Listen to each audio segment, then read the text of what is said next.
As oscilações correspondem a vibrações em um sistema, ao ser excitado por uma mudança ou variação de um efeito externo, ocorrendo um movimento, ao passo que as ondas associadas se propagam, descrevendo um movimento periódico. As oscilações são encontradas em todos os campos da física, ou seja, no nosso dia a dia. Entre alguns exemplos podemos citar os pêndulos, os instrumentos musicais ou até mesmo a turbulência que ocorre nos aviões.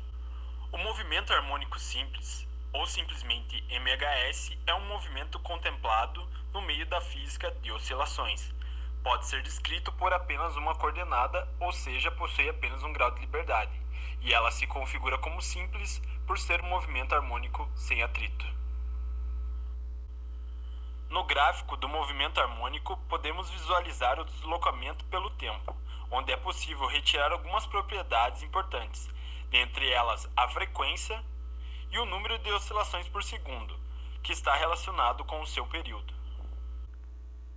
O movimento harmônico amortecido é um tipo de movimento semelhante ao movimento harmônico simples, onde há conservação de energia. O que difere o MHA do MHS é que no MHA não há conservação de energia devido ao atrito. Mas como equacionamos isso se a energia não se conserva? A partir de agora, nossos cálculos irão envolver o atrito viscoso. Mas então, o que é atrito viscoso? Todos sabemos que a força de atrito é uma força que faz resistência ao movimento do corpo. Mas, se tratando do atrito viscoso, essa força é justamente quando esse corpo se movimenta em fluidos ou no ar. Equacionando isso, nós temos que Φ, a força de atrito, é igual a menos CV, onde C é a constante de amortecimento e V é a velocidade do movimento. Por exemplo, num sistema massa-mola, temos que a força resultante é igual a força elástica menos a força de atrito.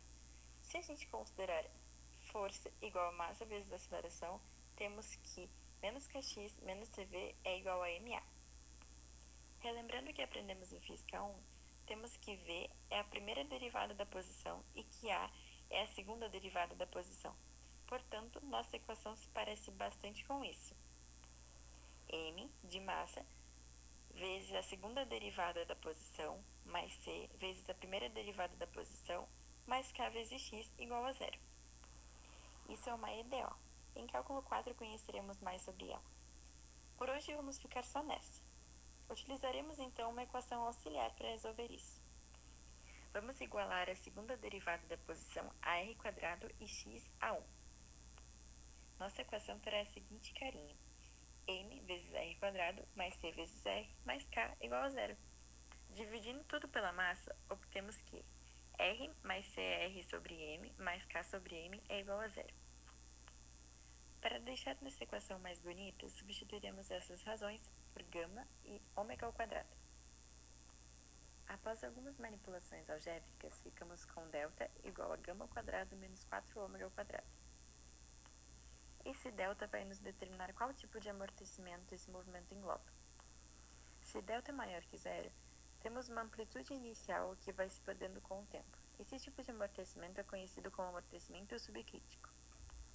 Se delta é igual a zero, temos um pico rápido tão breve quanto a amplitude reduzida a zero. Esse tipo de amortecimento é conhecido como amortecimento crítico. Se delta é menor que zero, temos o tipo de amortecimento conhecido como subcrítico. Nesse caso, a amplitude sofre uma diminuição mais suave e mais lenta.